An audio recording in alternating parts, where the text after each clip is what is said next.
You think you know the person you share your bed with, until one small lie tears open everything.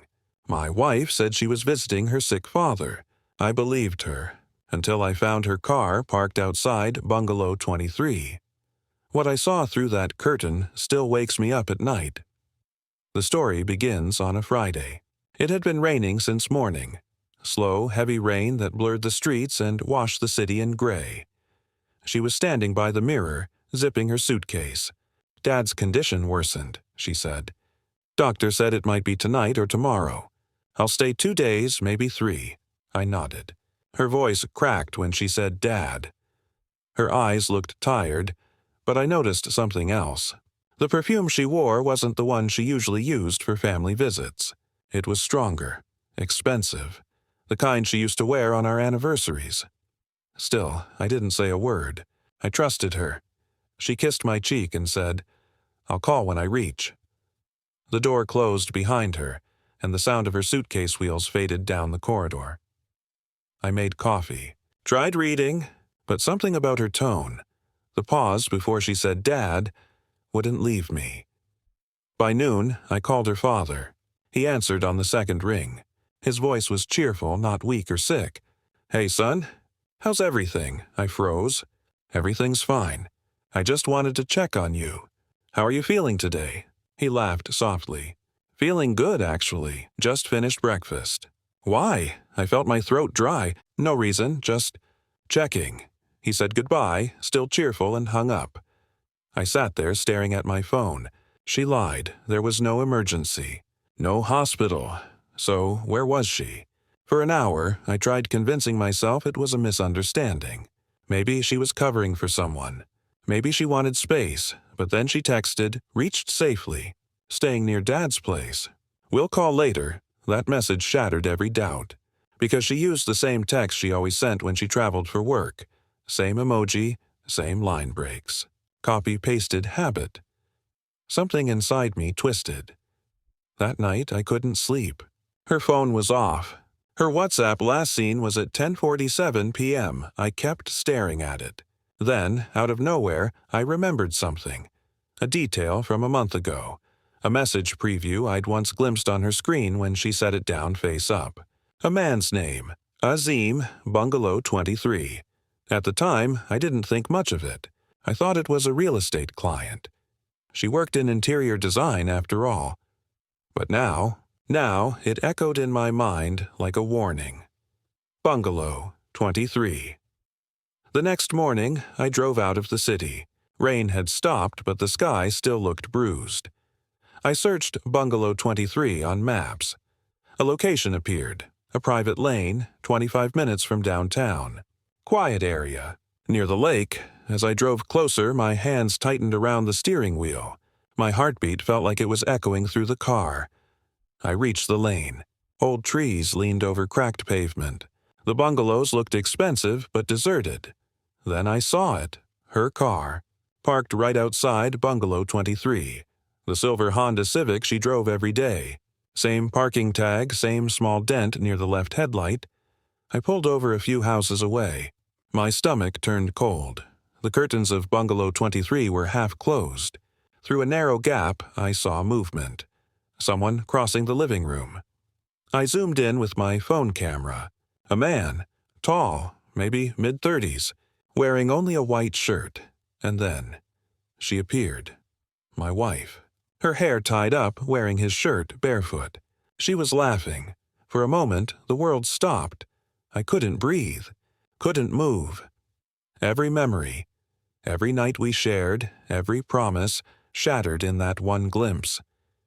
She sat beside him on the couch, leaned her head on his shoulder. He kissed her forehead. I felt something inside me die quietly. I didn't burst in. I didn't call. I just watched. Minutes passed like hours. She poured wine. He played music. She danced, barefoot on that marble floor, the same way she once danced in our living room. I filmed it. My hands were shaking, but I filmed everything. Then I left. Driving back, the road felt endless. Rain began again. She called at night. Finally. Hey, sorry, I couldn't call earlier. The hospital, I interrupted. How's your dad? A pause. He's better now. They've shifted him to observation. Her voice cracked again, like a bad actress forgetting her lines. Good, I said softly. Take care of him. I hung up. Then silence. For 2 days I didn't speak. Didn't eat much. Just watched the video over and over. Her laughter. That laugh. It sounded like betrayal itself. On the 3rd day, she returned. I heard the key turn in the lock. She walked in with fake exhaustion. Hair messy, suitcase in hand. Hey, she said, smiling faintly. You look tired. Didn't sleep. I stared at her. Did your dad ask about me? She blinked. Of course. He's grateful for your prayers. My jaw clenched. Funny, because I called him Friday. He said he was perfectly fine. Her face froze. Color drained. I watched her lips tremble as she searched for words. He didn't want to worry you, she stammered. He's been hiding his illness. Stop. My voice was low, steady. Don't lie again. She tried to hold eye contact, but her hands started shaking. What are you talking about? She whispered. I opened my phone, played the video. The screen glowed between us. Her and that man, laughing, drinking, kissing. She gasped, covering her mouth. Where? How? Her voice broke. You said you were at the hospital, I said. But you were at Bungalow 23. Tears welled in her eyes. It's not what you think. It's exactly what I think. She reached out, but I stepped back. Who is he? I demanded. Silence. Who is he? Finally, she whispered. Azim. I felt the name burn through me. Her voice turned pleading. It was a mistake. It meant nothing. Please, I laughed. A low, broken laugh. You called him your mistake, but you visited him 3 times this month, didn't you? Her eyes widened. She didn't realize I'd tracked her locations from our shared account. She fell to her knees. I swear, it's over. It's over. I'll fix this. I looked down at her. The woman I once built my world around.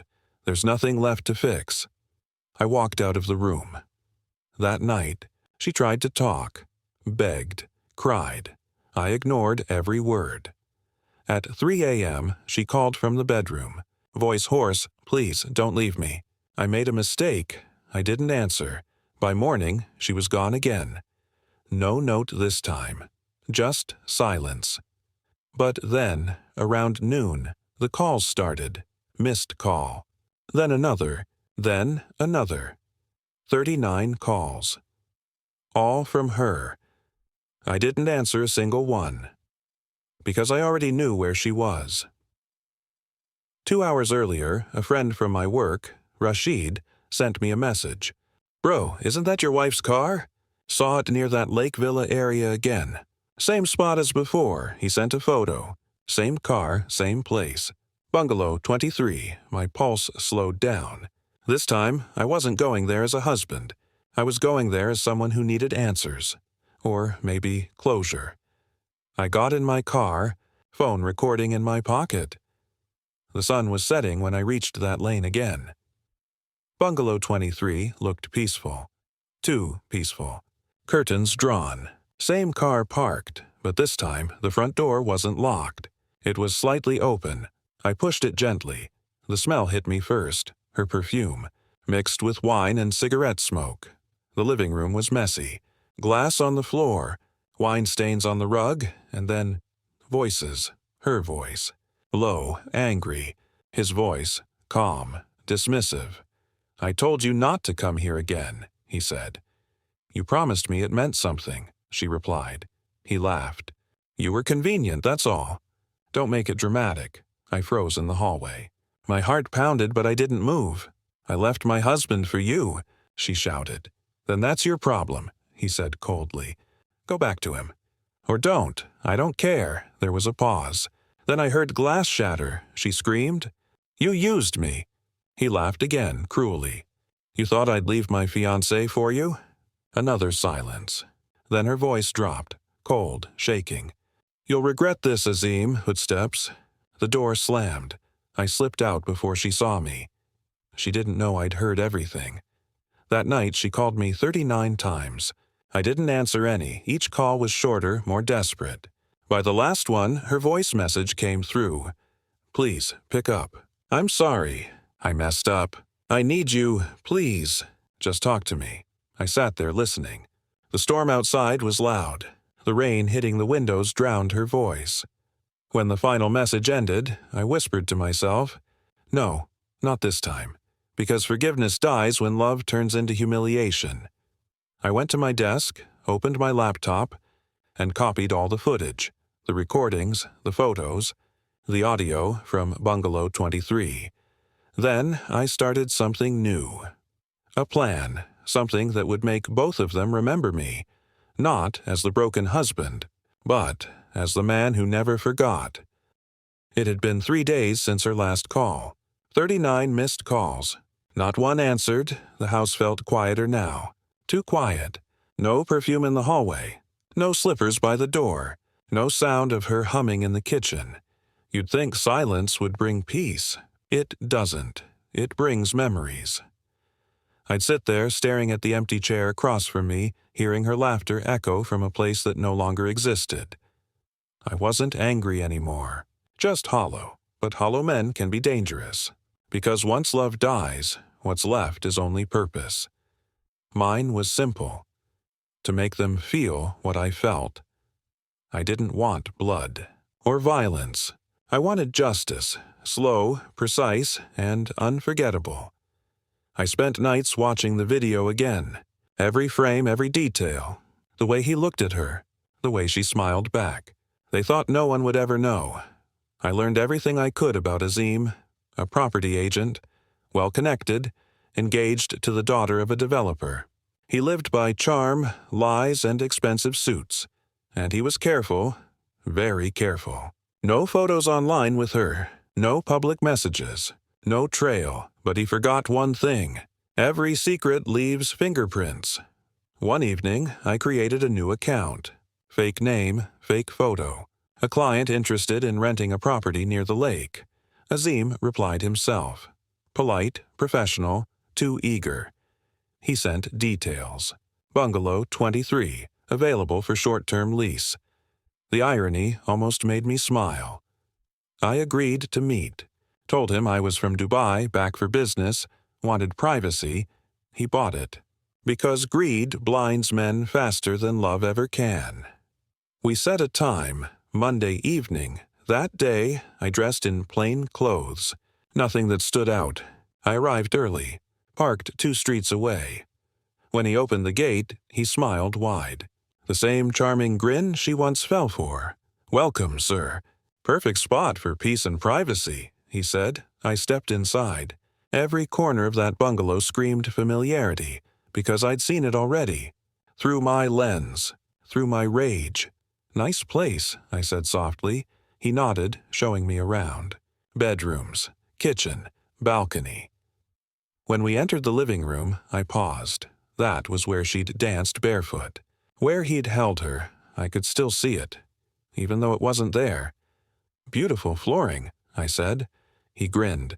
"Imported Italian marble. Cost me a fortune." "You must have spent a lot of time here," I said casually. He shrugged. "Sometimes. Entertaining clients," I smiled faintly. "Or other people's wives." He froze. "What did you say?" I looked him straight in the eye. "You heard me." His smile disappeared. "Who are you?" I pulled out my phone. Played a clip, just 2 seconds. Her laughter. His voice. His face went pale. "I don't know what. Don't lie," I said. My voice was calm. "You were smart enough to hide her." "I was smarter." He took a step back. "Look, I don't want trouble. Whatever this is," I stepped closer. "Trouble already found you, Azim."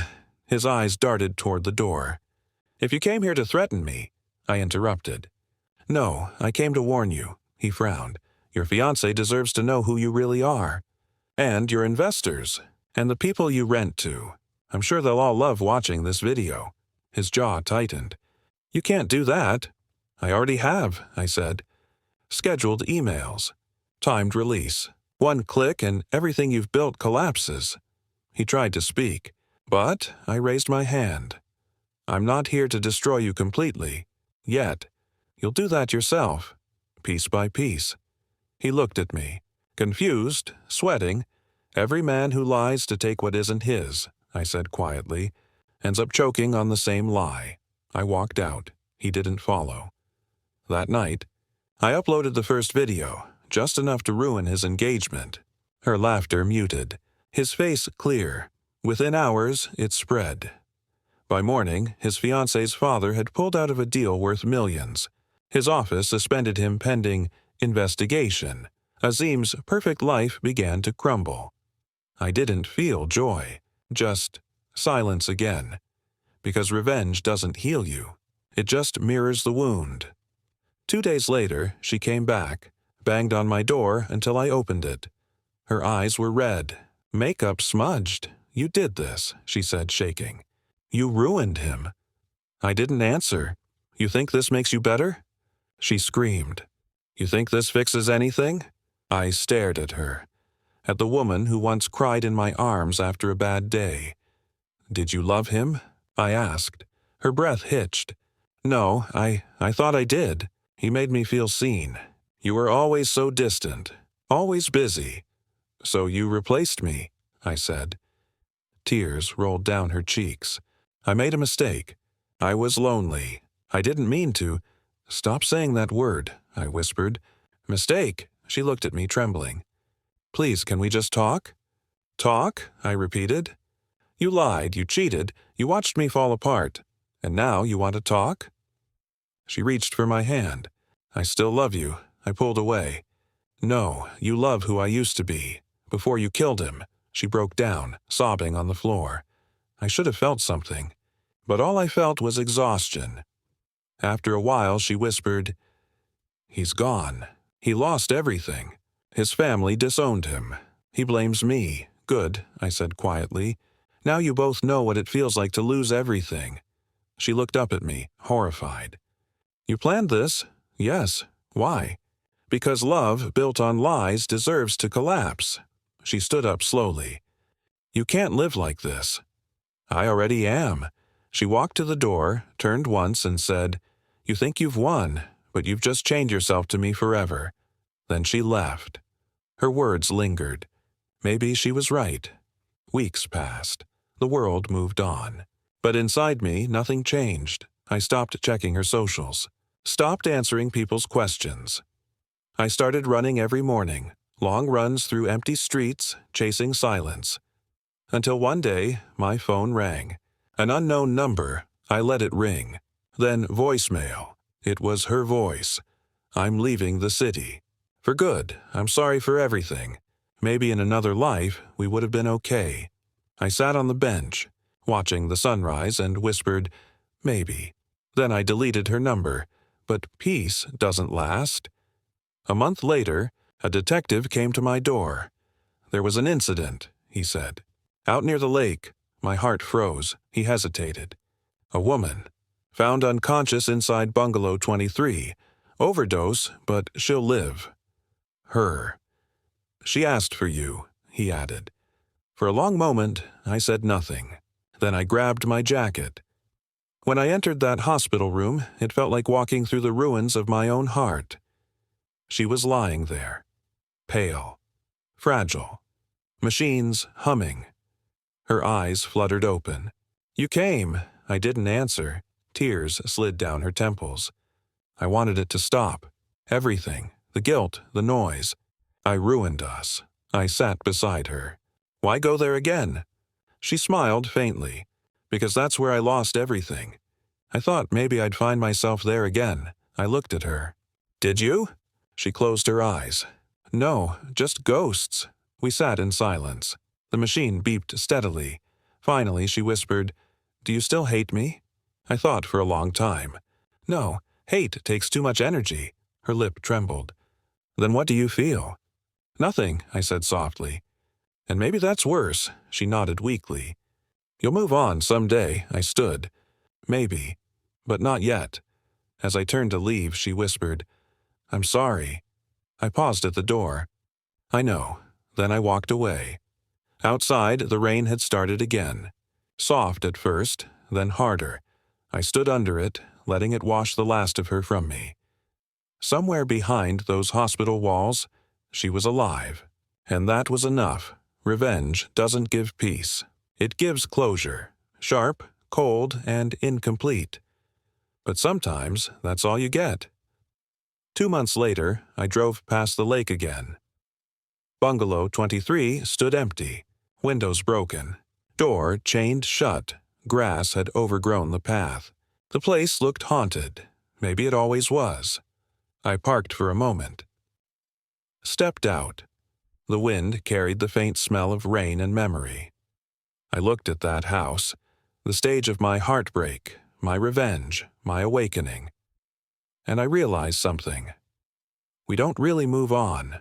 We just learn to carry the silence differently. I deleted the last video from my drive. Deleted every file, every photo, because revenge had already done its job. It didn't bring her back. It didn't heal me. But it reminded me who I was before she broke me. The man who trusted too much. The man who loved too deeply.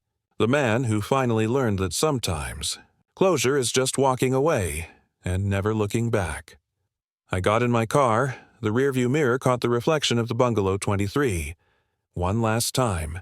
Then I drove off, disappearing into the mist, leaving behind the ghosts of love, betrayal, and the echoes of 39 unanswered calls.